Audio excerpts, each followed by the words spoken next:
right. Well, part of the reason you were able to offer something attractive to the Arab countries with whom you signed a peace accord was because you had something to offer, as you mentioned before, in relationship to Iran.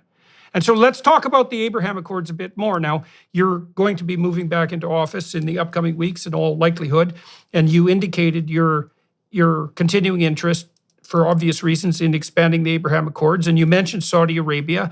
Can you explain a little bit about your vision of the most likely pathway forward on the Abraham Accord front? Are the Saudis next to sign, so to speak? Is that beckoning on the horizon? I can't speak for them, but and the Saudis are tremendously important. I think it should be understood. It's not just another country that would be added to the roster of peace. This is by far the most significant and influential Arab country, although there are some remarkable examples of achievement in the United Arab Emirates and other places in the Arab world. But the Saudis undoubtedly are in a category of their own. And yes, I would like to have peace with them, certainly begin with normalization. But you have to, the answer is, will they be there? First of all, where are they? This is an interesting question. There's no way that we would have been able to achieve the peace accords, the normalization accords with the Emirates and Bahrain without tacit Saudi approval. There's also no way that we could fly above the skies of Saudi Arabia without Saudi approval.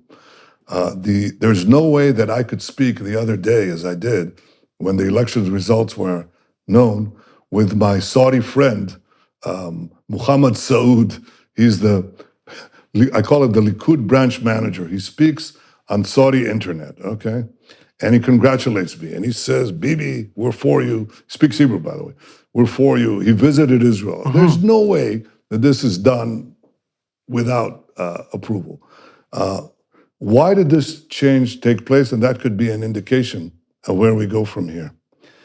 The quantum leap in our relations with the Gulf states took place in 2015 when President Obama, when the a joint session of Congress invited me to speak before it on the impending nuclear deal that President Obama was going to sign with Iran.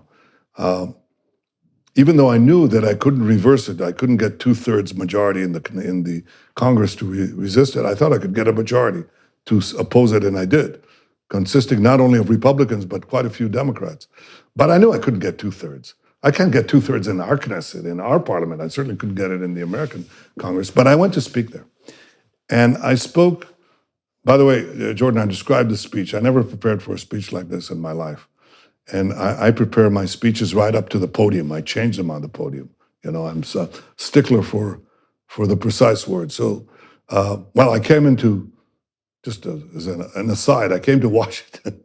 You'll read this in the second part of the book. But I came to Washington to challenge a sitting president. It's a very, very difficult thing to do. And even though, Obama was the quintessential example of a leader who was there not for power itself, but for a purpose. He had an ideology. It's just that his ideology clashed with mine. He believed that peace will produce power, and I believe that power produces peace.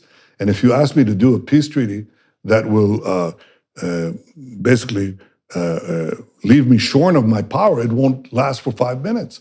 So we had a difference of views, but it clashed, literally clashed, with the question of the Iran Accords, which I thought merely paved the way for Iran to become a military nuclear power, which will threaten all of us. So I, not lightheadedly, but after considerable deliberation, went to Washington. I arrived in Washington the evening before. I'm going to go over the speech, and I try to practice the speech, and my sinuses are clogged. I have that condition. And I put more and more nose spray, and they're getting clogged. They're both clogged. And I try to practice the speech, and I'm stopped in mid-sentence, every mid-sentence. And I say to my wife, this is the worst thing that could happen. The most important speech of my life, and I'm stuck because of these horrible nose drops, and I fling them in the air, and they try to give me bowls of steam. They bring a medic. Nothing happens. She says, well, sleep it over, it'll pass by morning. Well, it didn't, and I didn't sleep a wink. I get up in the morning, we make our way towards the Capitol building, and I say, what in God's name am I going to do? I mean, I can't deliver a line of the speech. And as we see the steps of the Capitol, lo and behold, like a biblical miracle, the sinuses cleared, the waters recede. Okay, and I go in and I give the speech, which was very well received, very well received. And here's what happened, and this is the relationship to Abraham Accords. As I'm giving the speech in a joint session of Congress, my delegation receives calls in real time from these Arab states, some of them. And they say, we can't believe what your prime minister is doing. He's challenging a sitting American president, the most powerful man in the world. That led to clandestine meetings between me and these Arab leaders, and I won't itemize where. They were in the Gulf, they were in the Red Sea, they were on a yacht. I landed in a helicopter on a yacht, if you can believe it. My security people said, that's too dangerous. I said, skip it, we're doing it. And this led to the Abraham Accords that were later culminated with the help of President Trump, and he had an important role here, and I value and I appreciate that. I'll never stop appreciating this because I think it was very important. But it took me a while to persuade him. He got very little credit for that too, by the way. Well, he got all the credit from me, but it took me 3 years to persuade him because he was going down the Palestinian rabbit hole. Ron Dermer, my ambassador to Washington, tried to say the difference between, he said, look, he said, getting a peace treaty with, I'm not a golf player, so he said, getting a peace treaty with the United Arab Emirates is a 15-foot putt. Getting peace treaty with Saudi Arabia is a 30-foot putt. Getting a peace treaty with the Palestinians is a 150-foot putt through a brick wall.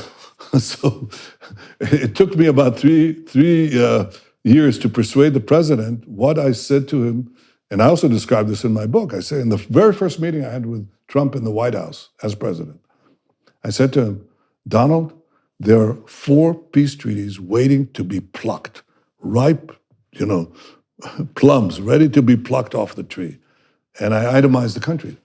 And I suggested that he bring an aircraft carrier to the Red Sea and invite me and these Arab leaders there to discuss Iran's security. I said that will produce peace treaties right off the bat. And he didn't buy it. He thought I was trying to evade the Palestinian track. And I said, okay, we'll try the Palestinian track. And we worked on that. And of course, we produced a template, which I think is very productive, but the Palestinians wouldn't come. Just as Arafat couldn't make peace any more than he could fly to the moon, the present leadership can't do it because they'd have to give up what is really guiding the Palestinian national movement, which is not to build a state, but to destroy one, the Jewish state. So that didn't go anywhere. And so we tried the other track, the track of peace through strength, the path of peace for peace, the peace for economy, peace for other things, and boom, it exploded.